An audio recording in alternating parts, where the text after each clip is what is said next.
Hello everybody, it's Holly from Geneva Academy. Patrick Phillips and I are going to speak about HIV/AIDS.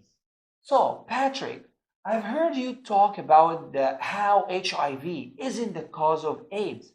So is there anything that could cause you to change your mind? Well, there's pressing and urgent questions that the officialdom needs to address, and their failure to do so shows the internal disqualifying nature of the official account.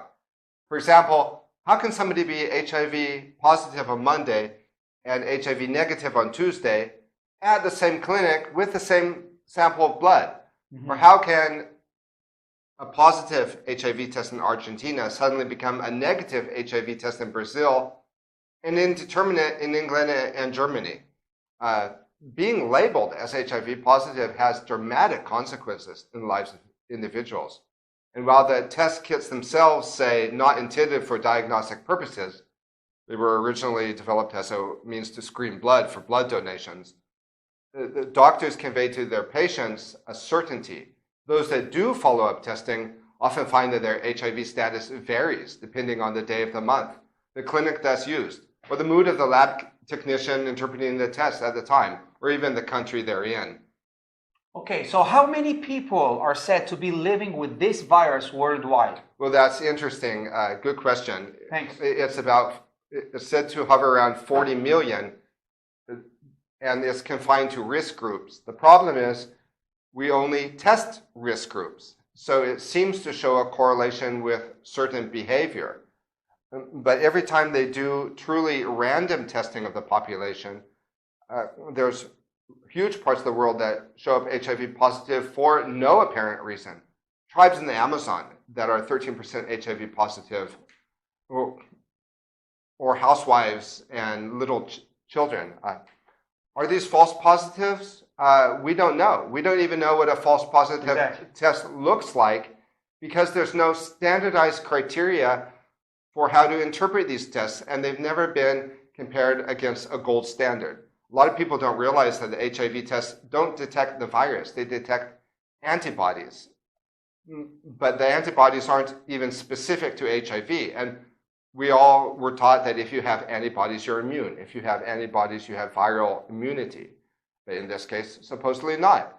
Now, you asked me, is there anything that could cause me to change my mind? But exactly. It's almost even worse if you accept the official account at face value and accept the validity of these tests, because then when we get glimpses of the real, actual numbers of those living with HIV worldwide, is triple or quadruple the 40 million. We're talking about at least 200 million worldwide. We don't know because they don't do random testing. Okay, so why would it matter anyway if the tests are false positives or not?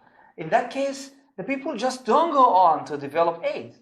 Well, that's interesting because when somebody is labeled as HIV positive, a whole set of protocols kick into place, medical and legal protocols that make it very difficult, if not impossible, to resist. And a big part of that is the medication, which is killer medication, and it provokes all the symptoms of immune deficiency.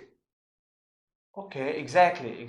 I totally. So, is there anything you would like to add? Well, I've known people that were diagnosed as HIV positive in the 80s and 90s. Dozens and dozens of people have written to me. Exactly. From the Spanish-speaking world. Actually, this was my next question. So, have you ever known anybody who was diagnosed HIV positive and didn't take medication? So, who lived a normal life? Well, they say that it's the medication that extends the life, but all the evidence points to exactly the opposite, because those who are living with HIV, supposedly HIV, but that are healthy, are the ones that have never taken the medication, while they've watched all their companions jump on the antiviral drug bandwagon and die.